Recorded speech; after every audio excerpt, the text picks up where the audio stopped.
নেন, প্রয়োজনে এটা যেহেতু সোশ্যাল মিডিয়াতে যাবে, ফেসবুক ইউটিউবে যাবে, এটা আপনি সেভ করে নিজ আইডিতে শেয়ার করে রেখে দিবেন, যাতে আপনিও শিখতে পারেন, অন্য মানুষকে শিখাতে পারেন।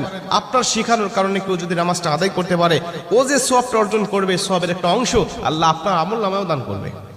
এজন্য এগুলো মানুষের কাছে ছড়িয়ে দিবেন যত সম্ভব হয়। আপনি প্রথমে যখন নামাজটা শুরু করবেন, নিয়ত করবেন, নফল নামাজের নিয়ত করে অন্যান্য নামাজে যেভাবে সানা পাঠ করি আপনি সেভাবে সানা পড়বেন। অন্যান্য নামাজে যেভাবে সূরা ফাতিহা পড়ি ওভাবে সূরা ফাতিহা পড়বেন।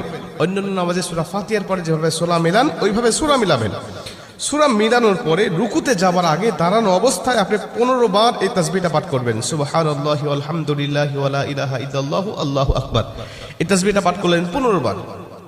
15 বার পাঠ করার পর আপনি রুকুতে চলে গেলেন। রুকুতে গিয়ে রুকুর যে তাসবিহটা আছে, তাসবিহটা পাঠ করার পরে সুবহানা রাব্বিয়াল আযীম বলার পরে আপনি এই তাসবিহটা আবার পাঠ করবেন 10 বার, সুবহানাল্লাহি ওয়াল হামদুলিল্লাহি ওয়া লা ইলাহা ইল্লাল্লাহু আল্লাহু